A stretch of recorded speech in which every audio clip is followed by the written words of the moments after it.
Hey, Tula. Hey, Cassie. Long time no see.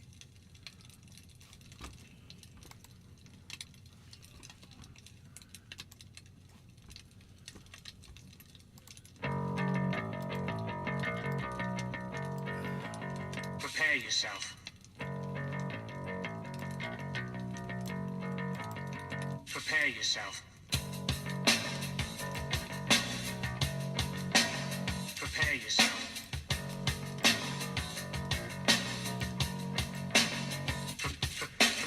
Blind and take cashing your chips, you sniveling, whining, self-loathing hypocrite. Blame it on Rio or the woman in red. Don't fool yourself, it's all in your head. Hey, Raymond. You're the mascot of the next century. Look in the mirrors, count insecurity. I bleed for you, my eyes burn. My point is no, cause you'll never learn.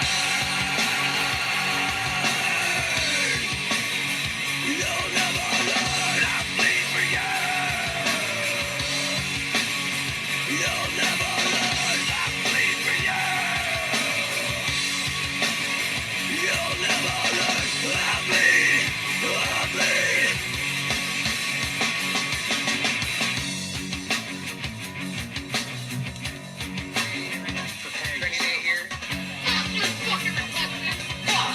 Fuck you, Michelle Bachman. Fuck you. Lying and dying is all that you read. Bullets in from your mouth. Fuck you, fucking Levi's jeans. Fuck you, Bank of America. Fuck you. Sick of your loathsome little ditty. Blind and take cashing your chips. You sniveling, whining, self-loathing hypocrite. Blame it on Rio or the woman in red. Levi's clothing company. It's all in your head.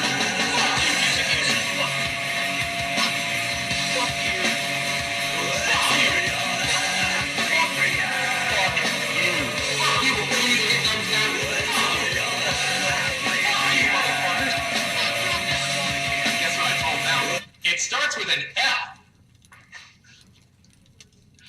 Bullshit! Fuck you! Fuck you! Fuck you! Fuck you! Fuck you! Fuck you! Fuck you! Fuck you! Fuck you! Fuck you! Fuck you, Chevron. Fuck you! Fuck you! Fuck you all! Fuck you, motherfucker!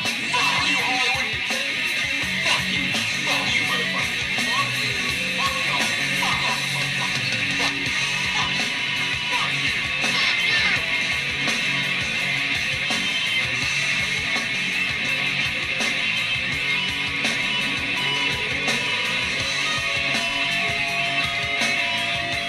Hello, Chinese. Hey, everybody in Orlando, Florida. You were here? Yes. Kick my finger! Fucking touch! Have you grabbed my car? Hey, there. Hey, Deer Slayer. Go fuck yourselves! Yes, we're here. Okay. Yes. It's all in your head. You'll never learn. I bleed for you. Okay, wow, the coffee tonight is stellar. Stellar cafef. Makes me happy. Pepe. Okay, let's move some things around here and get my brain situated and ready for a show. So Bitcoin went back out. I told you it's going to go to 44. It's at 43.6. Okay. It's still got a little ways to go, but it's going to do it. I told you 44 is my target. Now, the Harmony's down a little bit. Harmony's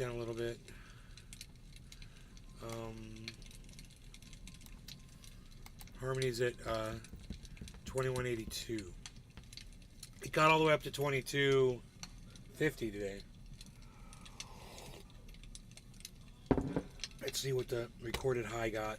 Was recorded at 2286. I got all the way up to 2286 today. So the wallet is looking really good when it's getting up that high, and it's only going to get higher. Highly recommend you guys get in on that one. Harmony, you can get that at all kinds of other exchanges. Scott, Benoit, what's up, buddy?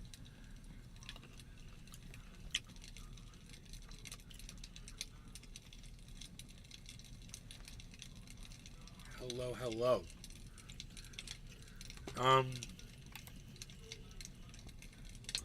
keep our eye on that Bitcoin. We called that. We called that was going to happen. We watched it. So, if you like getting those predictions, you know, keep tuning into the show.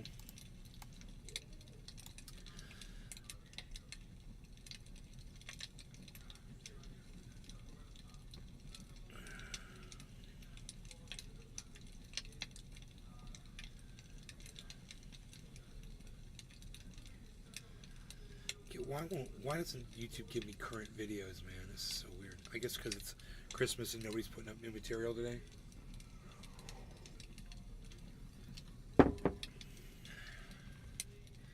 Scientists are bringing back extinct species. But is this a good idea?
Looks like I'm not the only one. Hey, Pinoy, looks like I'm not the only one with computer problems. TC Dubs, what's up? Deer Slayer, yo. How's it going, everybody?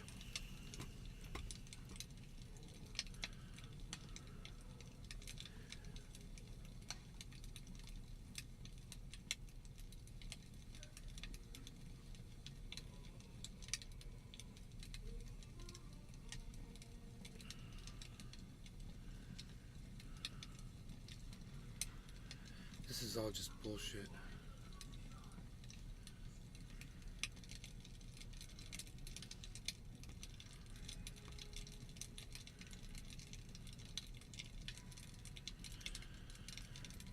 Really Violent J?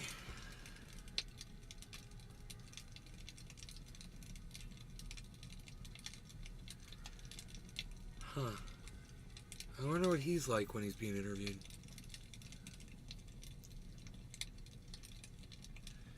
I have a stalker who's crushing hard, so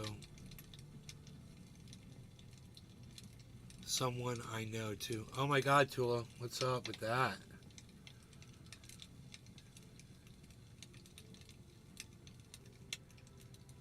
That's your fifth stalker?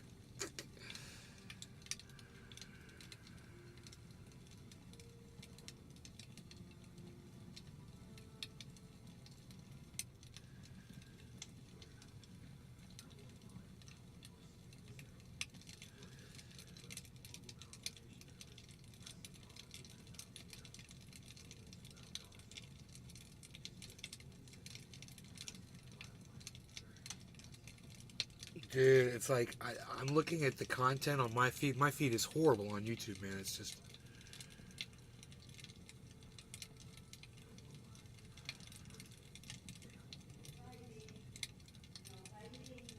There's really nothing here that I want to get into.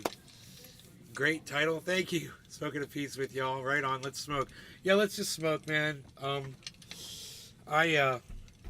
was going to try to pull up a video, and I was looking at all my options here, and I'm like, yeah, none of this looks like anything I want to watch with you guys right now, so we'll move on to the smoking section. That's the best part of Home on Wheels. Wow. You got to run to the hills. That sucks.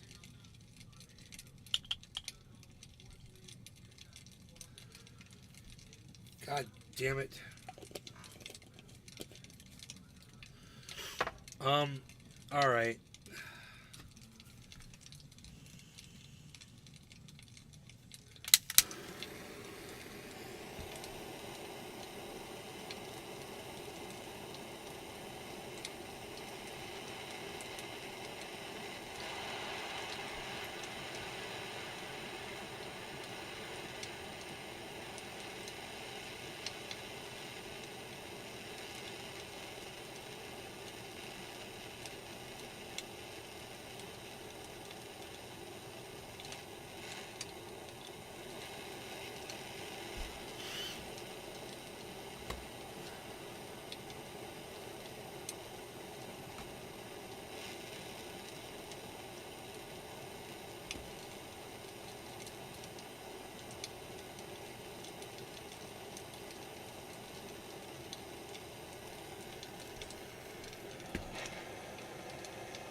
Okay, let's check the time.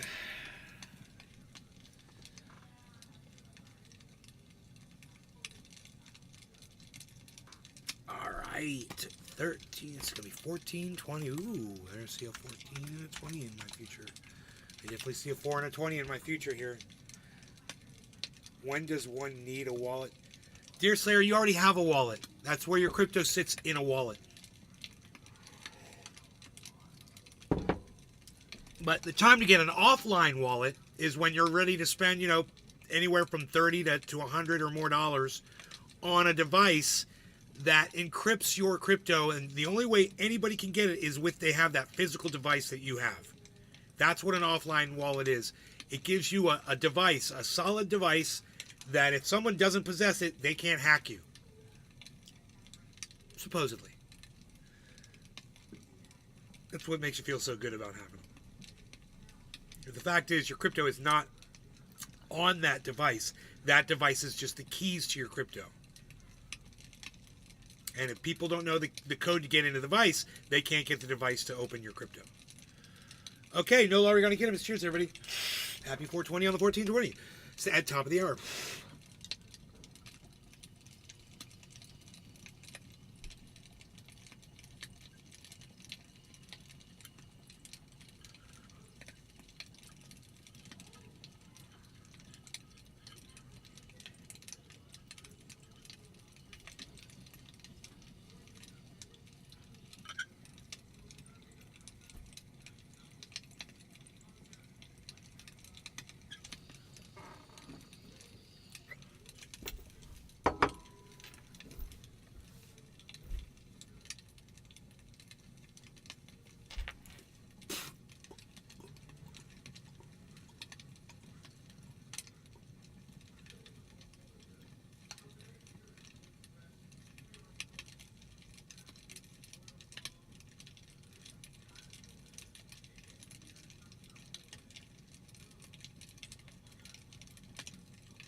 Treasure Coast Waters, TC Dubs.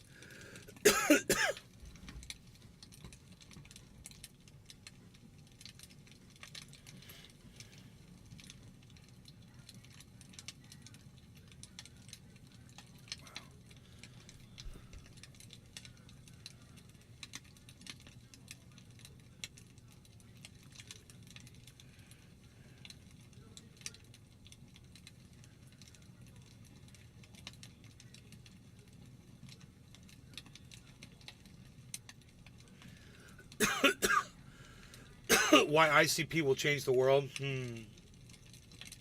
9 days ago.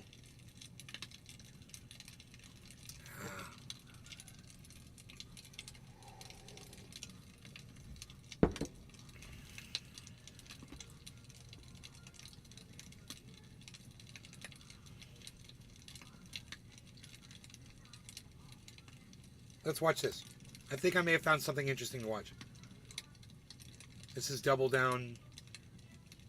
Ben Shapiro, Douglas Murray, Jordan Peterson, Rupert Murdoch, Talk TV, and Piers Morgan. All of the names that I've just mentioned have links to the Israeli political and military establishment which is attempting to push the Palestinians of Gaza into the Sinai Desert of Egypt. These individuals are seeking relentlessly to fold Palestine into their own synthetic world. We've seen a sophisticated campaign in this country to replace the class war with the culture war. Essentially, Palestine is now being integrated by those same forces into this trademark of wokeness. But let me tell you something clearly. Palestine is a real war, not your manufactured, broadsheet-centered. You don't understand what I'm telling you? Crypto resides in a wallet. When you buy crypto, it automatically goes into a wallet. So your Cash App is a wallet. It will hold as much crypto in there as you want to put in there. No one else will be able to get into it for the most part unless someone else gets a hold of your phone or your password or hacks your account somehow. You've already got a fairly secure wallet with Cash App.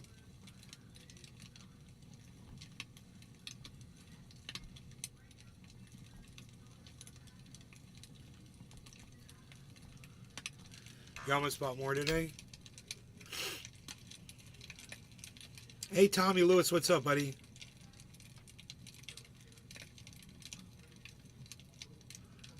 You're going to the Redwoods? And his freaks off. WT actual. Did he?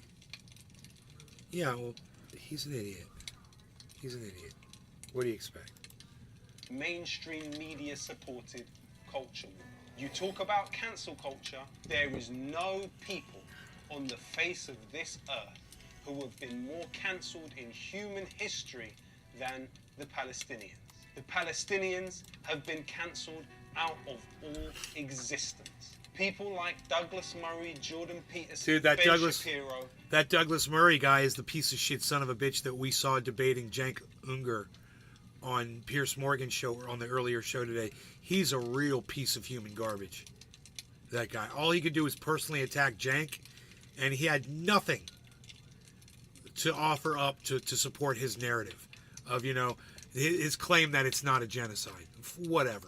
And Piers Morgan moan about people challenging their views. Isn't it so ironic to see those that have bored our ears off about their own supposed cancel culture, celebrating cancel culture which has genocidal ramifications on children in Gaza?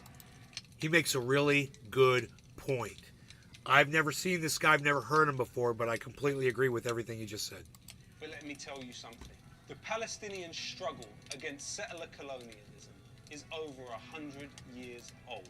It preceded you becoming a twinkle in the eye of your parents. Palestine will never die. It will live beyond you and all of your attempts to disfigure the truth. They're losing the propaganda war, but they have tried. In an article which Ben Shapiro has had wiped from the internet, but is thankfully still available due to the Wayback Machine, Ben Shapiro said the following: if you believe that Israel has a right to exist, then you must allow Israel to transfer the Palestinians and Israeli Arabs from Judea, Samaria, Gaza, and Israel proper. Time to stop being squeamish. Transfer is not genocide. So let's look at the trajectory of Ben Shapiro. He was employed as a Shillman Fellow at the David Horowitz Freedom Center. Robert Shillman, the person who funded his position, was on the board of the Friends of the IDF at the same time and funds illegal settlements in occupied Palestine. Not only was Ben Shapiro a Shillman Fellow at the David Horowitz Freedom Center, so was Tommy Robinson. Later, Ben Shapiro went on to co-found the Daily Wire with Jeremy Bowring. Both of those people worked to set up the YouTube channel, the Prager University, for Israel lobbyist Dennis Prager. While doing that, They worked directly under the leadership of Marissa Straight, who was a former Unit 8200 military intelligence agent. Jordan Peterson is employed by the Daily Wire. Where is his humanity when looking upon the Palestinians? Give them hell, Netanyahu. Those were your words. Did Netanyahu give the Palestinians enough hell yet? You call yourself a Christian, Jordan Peterson? How? See, Jordan Peterson is a giant piece of human garbage. And all of you who listen to Jordan Peterson and think you're listening to some kind of a statesly, intelligent, seer through of the narrative and teller of the truth, you're a fucking cuck bitch. Okay? I've told you this before. Jordan Peterson is a cunt, and so are you when you listen to him and subscribe to his bullshit. Okay? I can't say it enough. Jordan Peterson is a dumb fucking cunt. And those of you that listen to him and subscribe to his bullshit are a bunch of dumb fucking cunts too. How could you accept the bombing of hospitals, churches, and schools in your name? One of the key ways in which they are trying to push back against the force of reality with what is happening in Gaza has been Talk TV. Well, what is Talk TV? This patriotic alternative to cancel culture. Well, it was founded by Rupert Murdoch and is part of his News Corp empire. But there's something about Rupert Murdoch's relationship with Israeli intelligence Piece of that shit, the by the world way. should know.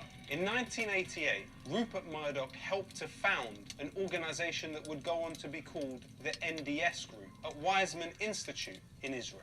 It was later alleged that this organization, the NDS Group, which became a subsidiary of News Corp, had hacked the communications of rivals and hacked the channels of rivals and placed them for free on the internet in the early 2000s. Not only were Rupert Murdoch's two sons on the board of the NDS Group, there were also some more interesting figures behind them. The CEO of NDS Group was Abe Peled. Abe Peled was a technical officer in the Israeli Infantry Corps. The head of security was Reuven Hazak. Reuven Hazak was the deputy director of Israel's internal intelligence agency, Shin Bet. The chief technical director was Yossi Tesouria, who was a member of a settler group which attempted to blow up Al-Aqsa. So what you have here is an Israeli company owned by Rupert Murdoch, staffed by former Israeli military and intelligence personnel, which stands accused of hacking rivals in order to benefit Rupert Murdoch's media empire. Murdoch's charitable arm, the News Corp Foundation, donated money in 2007 to the Jerusalem Foundation. The Jerusalem Foundation builds in illegal settlements in Sheikh Jarrah and East Jerusalem. We also know that Murdoch's sons have a close relationship with Benjamin Netanyahu. In addition to that, Rupert Murdoch was on the board of Genie Energy, an oil and gas company, when it had contracts in Israeli-occupied Syrian Golan Heights. Sam Kiley, the Africa correspondent at the Times newspaper, resigned from his position, claiming that Murdoch's close friendship with Ariel Sharon and investments in Israel prevented the Times newspaper from being able to cover Palestine and Israel in an objective way. Any information which is coming through Talk TV or other Murdoch-owned news channels or papers is likely to be deeply biased in the direction of Israel. That brings us to the question of Piers Morgan. Now, Piers Morgan goes to great lengths to state his own objectivity and neutrality on this question. On the issue whether I'm pro-Israel, I don't have a horse in this race. But it is my conviction that his personal relationships with key Israel lobbyists and fundraisers for the builders of settlements would cast a serious question mark on that neutrality. Wow. In the past, Piers Morgan has fronted fundraising campaigns for a charity founded by former head of the Labour Friends of Israel, Jonathan Mendelsohn, and a charity which is also run by key Israel lobbyist Trevor Chin. Trevor Chin is an executive director of BICOM, Israel's largest lobby group Hey, in Karen. this country. In the midst of his coverage of Israel's genocide, Peterson sucks the dick of a caterpillar. Piers Morgan had a cozy sushi meal in New York with Nicola Mendelsohn, the wife of Jonathan Mendelsohn. Nicola Mendelsohn, as part of Facebook, headed the procurement of Onavo.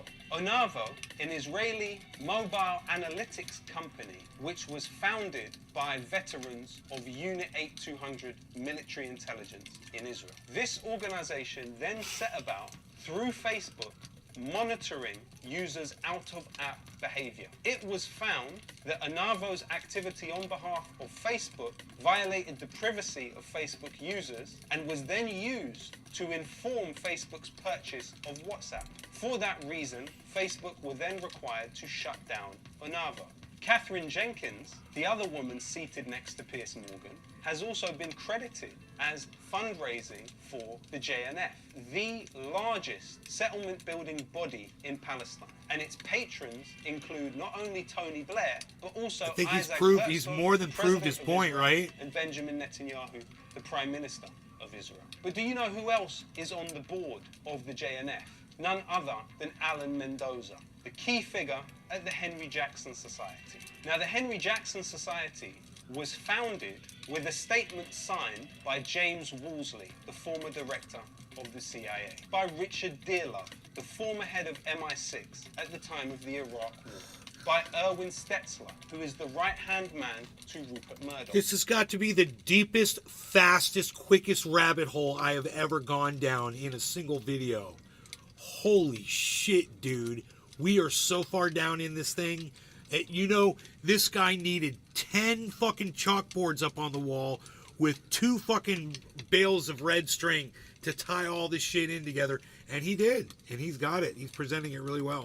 It's psychotic. The Henry Jackson Society was essential to the development of Prevent, which spies, mainly on Muslim children, into a public statutory duty. Another director of the Henry Jackson Society is none other than William Shawcross, who of course went on to head the Charity Commission and lead a witch hunt against Muslim charities. Douglas Murray worked for many years This guy's in the Henry piece of Jackson shit. Society, proselytizing for the war on terror and generally making things harder across the board for Muslims in Europe. But where did the funding for this Douglas Murray organization, the Henry Jackson Society, come from? Well, one of its funders is the Hertog Foundation. The Hertog Foundation also funds the David Foundation, key settler group in East Jerusalem. And also, the Hertog Foundation funds the Friends of the IDF and the David Horowitz Freedom Center, which employed Tommy Robinson and Katie Hopkins. My mom is a friend of the that Douglas IDF. Murray worked for many years,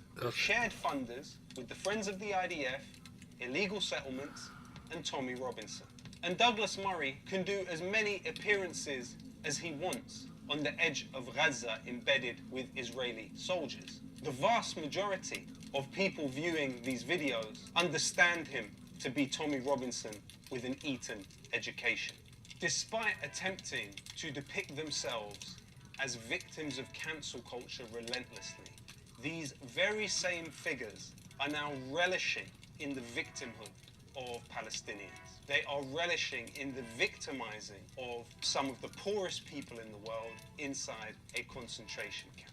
And at the same time, Israel is attempting to portray itself as a victim while being the hyper-aggressor, while being the occupier, while being the ethnic cleanser of Palestine. These are the very same people backing up the Israeli Defense Minister, Yoav Gallant, when he refers to people of Gaza as human animals. They are the very same people backing up Benjamin Netanyahu as he quotes biblical sources with genocidal ramifications. And as their desperation becomes more and more apparent, we will see more outbursts and lashing out of those that support Israel's genocidal war on the Palestinians. Just remember who is on the right side of history here. Mainstream just remember who's on information. Just remember who's on the right side of history here, everybody. Of that okay, remember you're watching my show. development of And all of you were on the right side of history because you were watching this show, because we're getting it right. Ahoy there, Trump sucks. Young Click, yes, of course. Tula, what did he call them? Freak-offs. Hey, okay, cool. Said hi to all of you. Okay, cool. We're all caught up on the chats. Okay, cool. This guy right here is Double Down News. The future of journalism.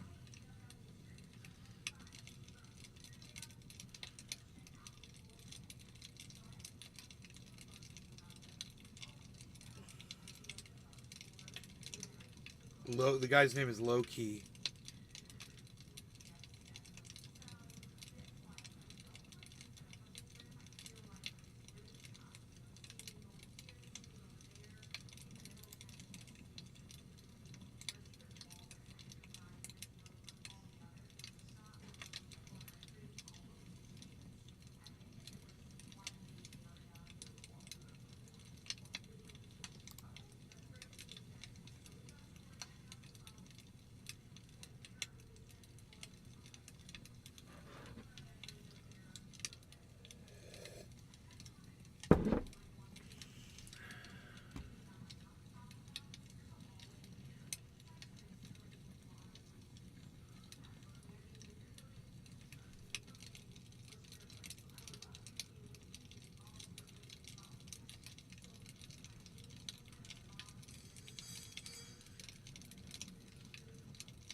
One dead, 3 hurt, gunfire, Colorado Mall.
Oh my God.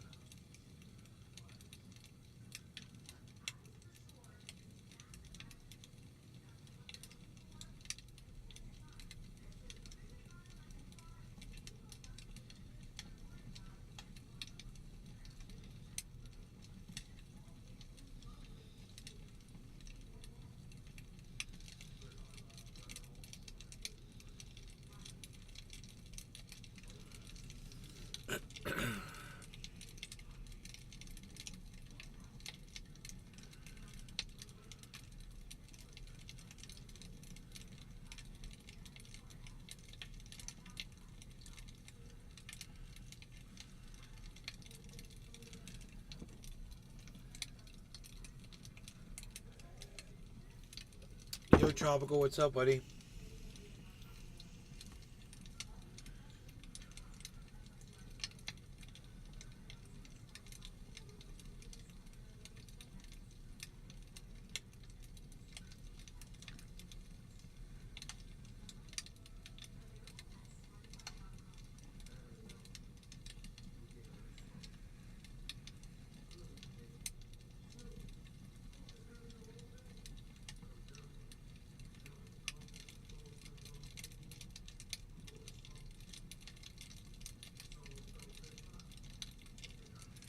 Destiny discusses the gold digger allegations.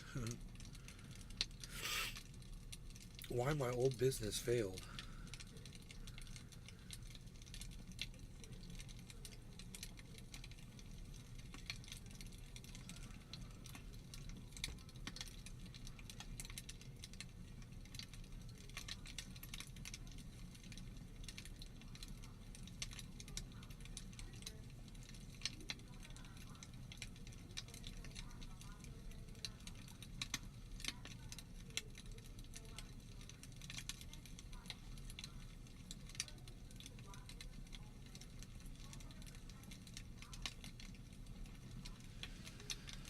Yeah, like I said before, my feed on YouTube sucks so bad.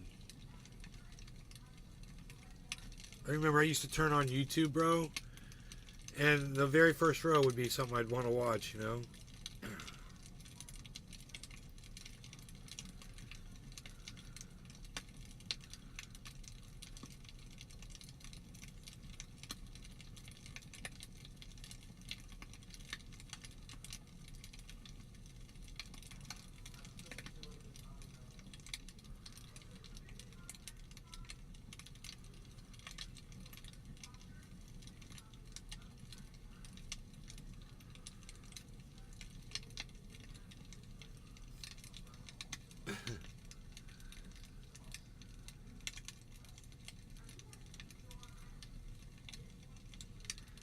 The end of the smartphone is near.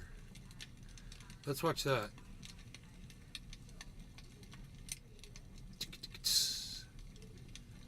Of talk time every month, so it was based.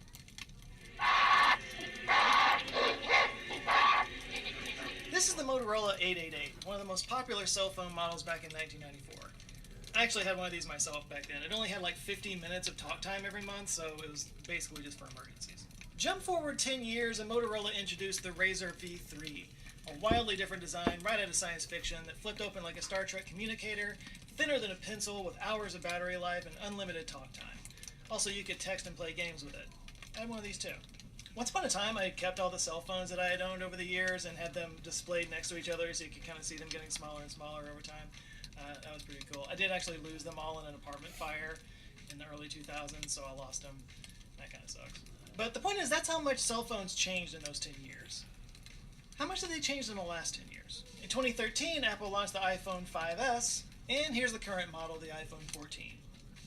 They're basically the same phone. Yeah, I know they've gotten way more powerful, the cameras are better, there's more functionality now than you had back then, but design-wise, user interface-wise, it's fundamentally not that much different than it was back then. Yeah, and the reason why is because they've determined something that works, so they're sticking with it. Just that's why most cars have 4 tires on them, bro. That was, what's your point? Then, in fact, you can make the argument that you could go all the way back to the first iPhone in 2007 to see the first major difference.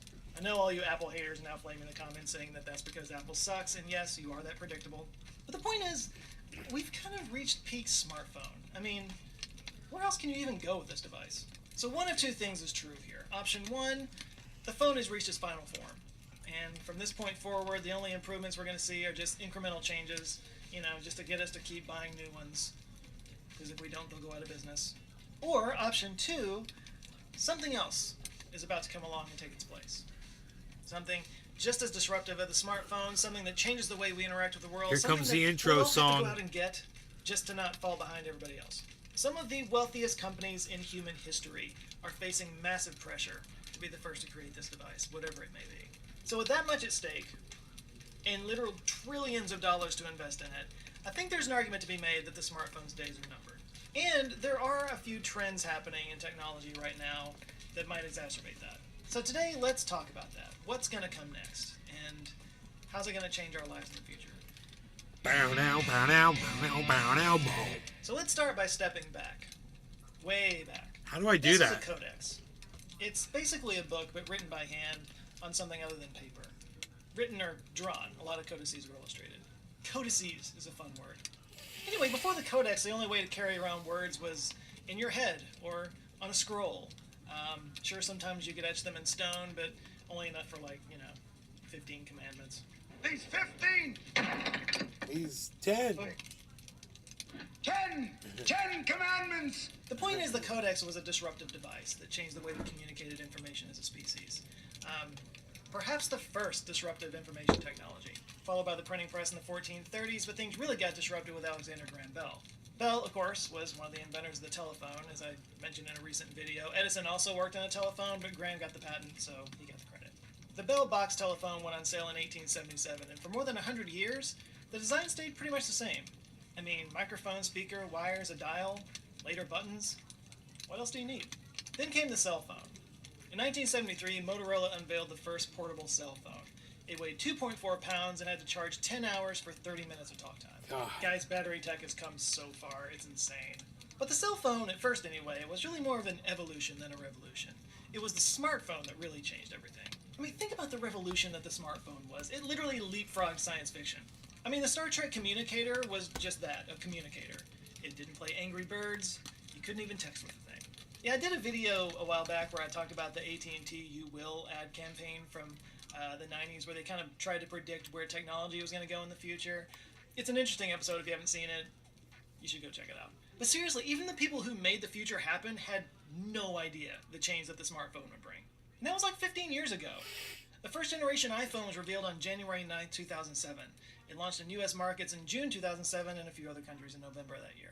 In 2007, over 122 million smartphones were sold.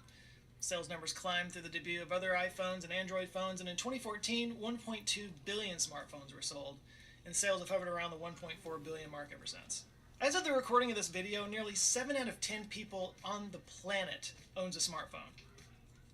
It's become a fundamental part of our human experience at this point. But as I asked at the beginning of this video, like, where do we go from here? Like, what more can we get out of this black square? If TV and movies are any guide, future phones will be transparent and have holographic displays.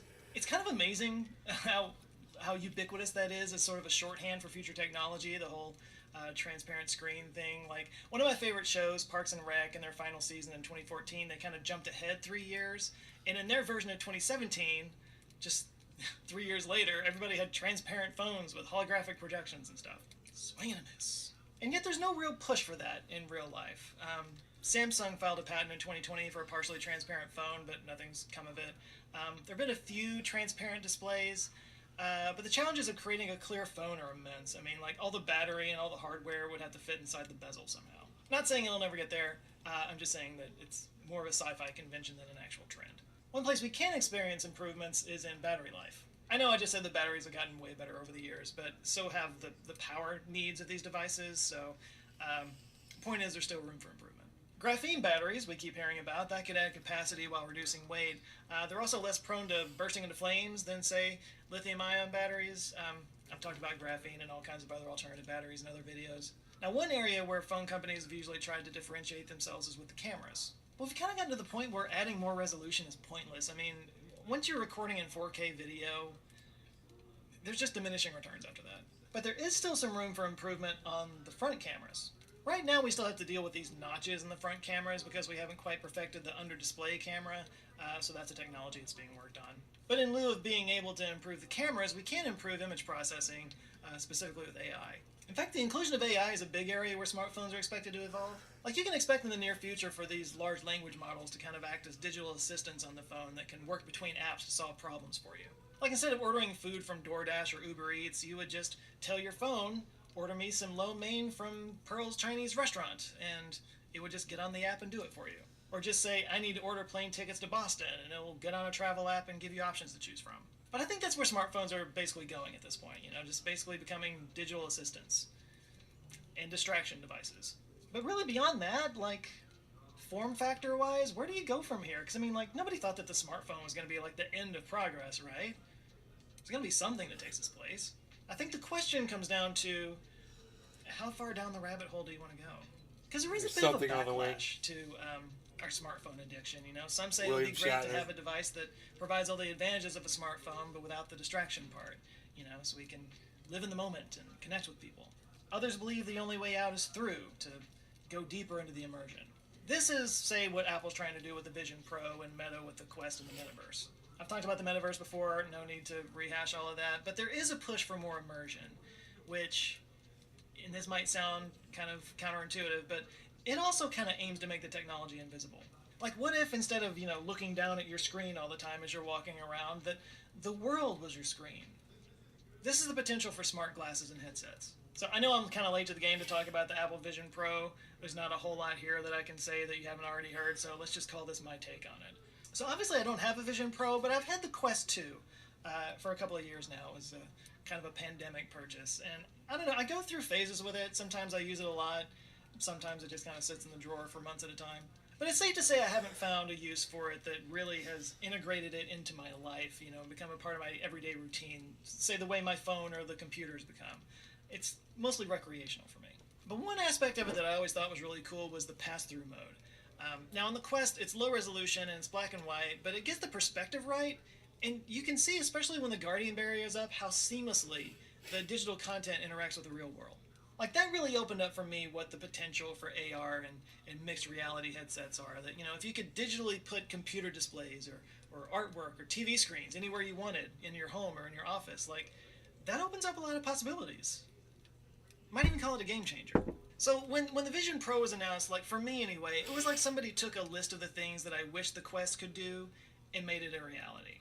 The high definition, lifelike pass-through mode that you could turn on and off with a dial, the fact that it automatically became transparent when people walk into your field of view, the fact that you don't need clunky controllers in your hands, this stuff just blew my mind.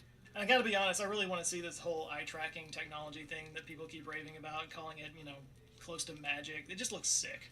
So Apple calls this spatial computing instead of AR or mixed reality, because, you know, Apple gonna Apple. But I think it's actually a fairly accurate term to use, because they're talking about taking the computer experience off of a screen and making it three-dimensional in the world. Which, again, in a way is kind of like having a transparent phone, if you think about it. And of course, here come the comments about the price tag and me being an Apple fanboy, because yes, you are that predictable. But the price tag gets steep. I mean, it's $3,500. That's a good chunk of change, especially when you compare it with the Quest or the Quest Pro at $500.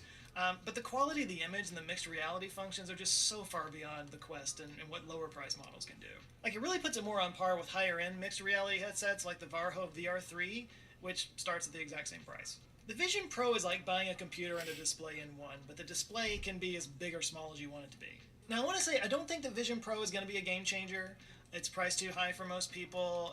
It's really more of a developer product for professionals to get their hands on and see what they can come up with for it.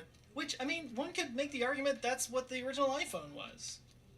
I mean, I remember people laughing out loud at the price and saying there's no way anybody would ever be willing to spend that much money on it. That, and it didn't have a fraction of the functionality that it would have even 5 years later after the developer started creating more interesting and useful apps for it. I see the Vision Pro as just a good first step, you know, like something that will be refined in the coming years, something that will get people used to this idea of spatial computing, so that when something more functional, more price non-prohibitive comes along, you know, it's an interface that we all understand at that point. And I do think that's where this is going. Like, a lot of hay has been made about the fact that it has that front screen that shows your eyes, which, yeah, it's weird, maybe even a little dystopian, but I think that's just kind of meant as a band-aid of sorts until the technology gets sorted out for transparent smart glasses and whatnot. Here we are with that transparent screen thing again. Now, you might not like the idea of smart glasses, but if you want to talk about what could be the next smartphone, what will be the next sea change in how we interface with technology, I think that's a good bet. Like, instead of being, you know, tethered to a screen that you hold in your hand, the screen will be right in front of you, as big as you want, as transparent as you want, with helpful information displayed as you navigate the world, probably with some kind of helpful AI assistant anticipating your needs. Like, instead of having to carry something around, you just put the glasses on and go about your day, you know? The technology would be integrated into your daily life and ideally become invisible. Now, that's one direction that things could go in. There is another direction, though, with the same goal of making the technology invisible. It's from a company called Humane Inc., which was founded by two former Apple execs, Imran Chaudhry and Bethany Bongiorno. Imran and Bethany are a husband and wife duo who left Apple in 2017, a move they didn't make lightly. Chaudhry worked as a designer for Apple for 22 years. He often worked side by side with Steve Jobs. He's actually listed as a co-inventor of their patent for the touchscreen. Bongiorno was a director of software engineering at Apple. She managed a number of notable projects, including the first iPad, and in case that's not impressive enough, before that, she was an astrophysicist. Clearly, these guys know a thing or two about building smart devices. They're also good at keeping secrets. They've been operating in stealth mode for nearly 5 years. Everybody knew they were up to something big, but nobody knew what. There were some hints along the way, like a 2020 patent application for a body-worn device with a laser projector, and there was a leaked investor document from 2021 that mentioned an always-on camera and LiDAR sensors. And back in April of this year, they finally revealed what they've been working on in a TED Talk. And we agree. Sorry, this is my wife. I'm gonna have to get this. Hello? Since that reveal, they've given it a name. It's just projecting from his shirt. I saw his little projector. Well, I have a feeling they think people are going to drop the A and just call it the iPen. That's stupid. Their goal with the AI pen, and the mission statement for Humane in general, is to make the technology invisible and get rid of screens altogether. In his talk, Chaudhry called the screens a further barrier between you and the world, and he claims that Humane wants their technology to fade into the background of your life. Yeah, the way it works is it's a wearable device that sits on the top of your shirt. Right, either I with saw a pin or a magnet. And when you're not actively using it, it kind of monitors your surroundings and helps you navigate or provide information when needed. You interact with it with your voice and with gestures, and when it does need to display information, as you saw from that clip where you made the phone call, you just hold out your hand and it projects it on your hand with lasers. The idea is it's a little AI assistant that you can use to interact with like it's a person. It listens and anticipates your needs, so if you're hungry, it might suggest nearby options. Like, I noticed a moment in the TED Talk before he makes that phone call where he says the word wife and a little light goes on his little AI pen. So was that the AI listening and knowing that it was time to make a call to his wife, or was that somebody off screen, triggering it remotely? It certainly seemed like something intelligent was paying attention and acting appropriately, which is the idea. Chaudhry talked about the tech being ambient and contextual, and that's what he showed, a piece of tech that waits quietly, taking in the world around it until it can be helpful. Like, at one point in the demo, he used a double finger tap to use the pen to translate his words into French. Les appareils invisibles devraient sembler si naturels à utiliser. And the translation was in his voice using generative AI, which is super cool for all the travelers out there. Like, granted, we've had Google Translate on our phones for a while, but this just takes it a step further. Again, without the need for a screen. It can also serve as a personal assistant, managing your email and your calendar. Catch me up. Patrick is coming to tomorrow's design meeting. Bethany wants to move next week's dinner, and Oliver is asking about soccer this weekend. According to them, it's fully customizable with the gestures and prompts, so you can teach it what you want it to do with machine learning.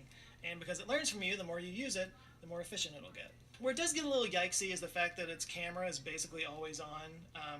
The idea being that, like, if you're watching your child take its first step, you wouldn't have to, like, whip out a phone and experience it through the screen. You can just be present and enjoy it, and then after it is over, you can just tell the device to save what just happened.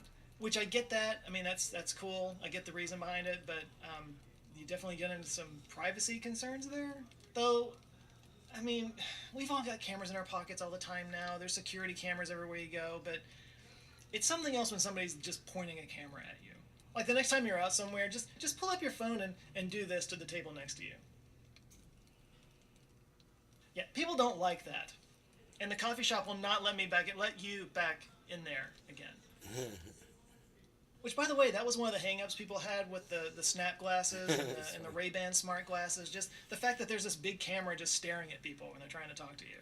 So, I mean, I do worry a little bit that if smart glasses or, always-on digital assistants like the AI pen, if that really does become a thing, it might kind of change how people act, which might sound like a good thing if you think generally that people are bastards, the idea that they might, act a little bit nicer and more civil if they know that they're being recorded. But I don't know, like, I make video content for a living, and I can tell you, people they just act differently when there's a camera on them. And yeah, I'm a little worried that over time, if these things become ubiquitous, that people just kind of adopt a layer of falseness in our interactions with each other, that we'll never really be sure who we're talking to. Like, is this the authentic person or just a persona that they adopt for the camera? Which, I mean, You to put a push lot back of thought against into you, this. just a little bit, if their stated goal is to remove screens so they can connect with each other more fully, this could be a hindrance to that. Anyway, the TED Talk's linked down below. Feel free to go check it out in full. Humane's AI pen is expected to come out later this year. The company has not even hinted at the cost, but if you want one, you can go to hue.ma.ne to get on the waiting list. Who.ma.ne? Yeah, we're going to have to work on that. The idea is interesting, and I'll be watching to see where it goes, but I think the big question comes down to, have we reached peak distraction? Because the entire premise of this company and their device is that we're all clamoring to get off our phones and re-engage with each other, which, I mean, I think there's an argument to be made that would be better for society, and maybe we have reached a point where things have gotten so out of whack that there's a movement or a trend away from technology and screens to log off and touch grass, as they say. But I think there's also a solid argument that people like distraction kind of a lot. Okay, so this is a segment that I like to call Joe Contradicts the Entire Point of His Video. I mean, let's face it, there's nothing stopping any of us from setting these things down and walking away from it right now, but we don't, do we? Our phones are more integrated into our lives than ever before. And maybe a clip-on AI assistant could, take on a lot of the major uses of the phone and free us from our dependence on them. But, I mean, come on, let's be honest with ourselves. Most of the time that we spend on our phone is just mindlessly scrolling some feed or playing some meaningless game. It's a dopamine delivery device. Which is why if I had to make a choice between these two options, I'd probably bet on smart goggles or glasses, because those would still allow you to engage in that sweet, sweet distraction. whenever you want. Or maybe we all have, you know, AI assistants on us that we use to kind of navigate our world and whatnot, but we also have a screen of some sort, a phone or a tablet or a computer that you can consume content or do work with. Or maybe... We just stick with phones. Maybe my entire thesis is flawed. Maybe we landed on the perfect design. Exactly. Pocket-sized device that you can use to communicate with anybody in the world and contains all the knowledge in the world. That's what I think. God, Maybe that's sci-fi enough. All that bullshit. Hi, I cut my hair to talk about today's sponsor, Henson Shaving. Get it? Because their product cuts hair? Not because I recorded this later. Not because I had another sponsor set up originally to run on this video, but they backed out at the last second, and then Henson was cool enough to step in and help us out. Thanks to Henson, I can pay my team now. They like that. Okay, so here's the deal with Henson. Not only are they fantastic partners in this channel, but they're also kind of doing the world a service by pointing out how badly we're all getting screwed by the shaving industry. Because people back in the day used to buy nice razors and then keep them for their entire lives. You know, just replacing the blades, which were super cheap. But then the shaving companies realized, hey, we can make a whole lot more money if we trick people into buying super cheap razors, and then we can create disposable cartridges that they have to keep buying for the rest of their lives, but instead of just charging a few pennies, we could charge $2, $3, $4 each. You know, make the thing they keep forever super cheap, but mark up the stuff they have to keep buying by 200% or more. And it worked. Probably most of you use these cartridge blades, and you're getting ripped off. You could be spending 10 cents per blade, instead you're probably spending $2 each. And that's for the discount blades. But you may be saying, yeah, you're paying more, but you're getting a better shave, so it's worth it. But that's the thing. You're not. I mean, sure, these cartridges may have 4 or 5 different multiple blades on them, but they're tiny, flimsy blades that are only supported on the ends. This causes them to flex and jump around on your skin. That's something they call chatter. It's this chatter that irritates your skin and leads to razor burn, and it wears down the blades even faster.